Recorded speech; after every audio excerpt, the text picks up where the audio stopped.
Hello, this is Adam Marcus, and I'm here with Steve Green. We are the Graduate Admissions Gurus, and we're here at the fabulous Sheraton Miyako Hotel in Tokyo. We have just experienced, albeit rather briefly, the rather small QS World MBA Tour. Steve, what are your thoughts about this lovely tour? I got a couple thoughts, Adam. You know, it is small, but I'll tell you what, it's kind of intense. The atmosphere downstairs at the fair itself, I think, is actually pretty intense. You mentioned earlier, we have a lot of first rounders here. People are getting ready to get those applications off within the next really 4 to 6 weeks. Mm-hmm. And the people I met, some of the people I met downstairs seemed very focused on this process. I heard a lot of buzz coming out of the presentations. And another thing I noticed this year, Adam, is readers of your blog should be familiar with your theory of pens. Yeah, maybe the readers from a couple of years ago, but I don't know about these new readers. Why don't you refresh our new readers about your theory on pens? Well, I did have a long-standing theory that top schools don't need to give pens, and only lower-ranking schools need to give pens. So yeah, that has been a long-standing theory. Sometimes I've been wrong, though. Yeah, but I think that your exceptions have proven the case, the exceptions have proven your rule. But this year is quite interesting. This year we noticed first signs really of the recession probably, is that this year out of all the schools downstairs, only one was giving out a free pen. And what school was that? That was the Cheung Kong Graduate School of Business, and my apologies to any Chinese speakers watching us right now. I don't speak Chinese, as that is my pronunciation. I'm sure demonstrated. Yeah. So INSEAD, did they have any pens? I didn't see any. IMD? I did not see any IMD USC? pens. Didn't see any pens at USC. Ross had no pens. Okay. This is very interesting. Yeah.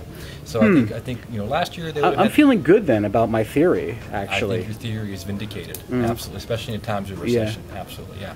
Speaking of first rounders, Adam, would you say you're pretty busy right now with first round applicants? Oh, you could say that. I'm going to flip the camera here. So we're operating under a very low tech procedures as usual. Yes, Steve, I am very busy. I am not really taking any additional clients at this time. I know you're not taking any additional clients either. Not at this time, no. No. So it's September 1st, and we're busy. Yeah. We are maxed out at the current time. There's definitely a high level of busyness going on. The numbers that seem to be coming out in terms of GMAT, like the number of GMAT test takers worldwide, is up. What this is going to translate into in terms of overall application levels worldwide is not yet clear. There's some schools that are not expecting massive increases. Some schools experienced significant increases last year and anticipate further increases this year. So that'll be an interesting trend to watch as well, but it's definitely highly competitive right now. I think it is. And are you surprised by that? Given the economics, no, I'm not, because basically the MBA cycle is always counter-cyclical anyway. As long as there's a perception that the MBA continues to deliver value, at least over the long term, there'll be people who will want to get the degree, and if you're not in work, education is always a very good option.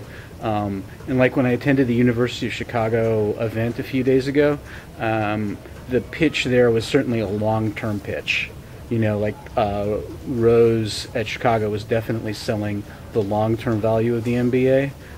She was also mentioning the fact that Chicago had the best rate of getting placement for the class of 2009 of any top school, but at the same time she was definitely making the long-term pitch, and so I think you can expect that schools will be really focused on talking about the long-term value of their degrees. Yeah, that's a great pitch too, the point you raised about Chicago.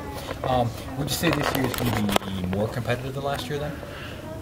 I would assume so. Yeah. I would assume so. Although it depends on the market. I think for Indian applicants on a macro level basis, it will be easier for them because the number of Indian applicants applying to U.S. schools, for example, has gone down. Yeah. On the other hand, I don't necessarily know that that makes any difference at all for the kinds of programs that you and I are typically dealing with.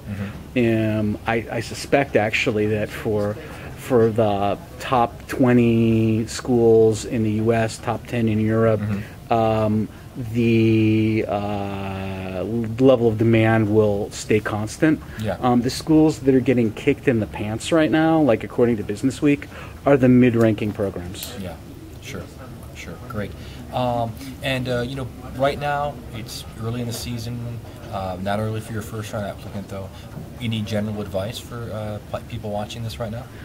Sure. A couple of things as far as advice. One, think realistically about what you can accomplish first round versus second round. Definitely prioritize schools. There are some schools where it's just simply harder to get into because they're smaller. So if you're interested in IMD, for example, apply there in the first, second, or third of the 5 rounds they have, because it's just going to, they take 90 people a year. Okay, Stanford, definitely better to apply first round rather than second or third. MIT, they've always been explicit about first round. But then when you look at bigger schools like Harvard, you look at INSEAD or the Crying Baby. Never mind the Crying Baby, we can't do anything about that. Our lovely studio doesn't allow for any change in this respect. But when it comes to the bigger programs, if you have to move some of those off the second round, I don't think it's a tragedy. So that would be my piece of advice. Look at the acceptance rate, look at the size of the program, and look at the yield. Percentages of the students who are accepted, who actually go. Schools with low yields definitely are taking people in their later rounds. Schools with really high yields are likely to be taking fewer people in their later rounds. Just makes sense. So that would be the biggest sort of school selection piece of advice. The other thing is, I would say, with first round applications, don't compromise on your quality if you can. Submit the best possible application that you can. Yeah, absolutely. I've been telling people that if you don't think you're going to get the best possible application together the next month or so, you're not helping yourself. In fact, you're hurting yourself by rushing to get that in just because you think your chances are better in the first round. Yeah, I couldn't agree more. Yeah. I mean, I want to interrupt this conversation for a second and point out this pen also has a built-in highlighter. Oh my God! Which I've never seen at one of these events. Have you? No, that is a first. That is a first. That's like some kind of space pen. I am so jealous because I got zero swag from this event, and I'm feeling like, what the hell? I wanted a pen or I'll loan you something. Mine? I'll loan you mine. No, that's yours. You can highlight the that is your I pen. to you. That is your pen. Hey, speaking of advice, what would you tell people who haven't gone to one of these events but are thinking of going, maybe even in 2 days at Thursday's events here in Tokyo? What would be your advice to somebody who's never been to one of these? I highly recommend it. I mean, from my viewpoint, going to MBA tours, going to school information sessions, ideally visiting, these are all critical ways of really finding out about a program.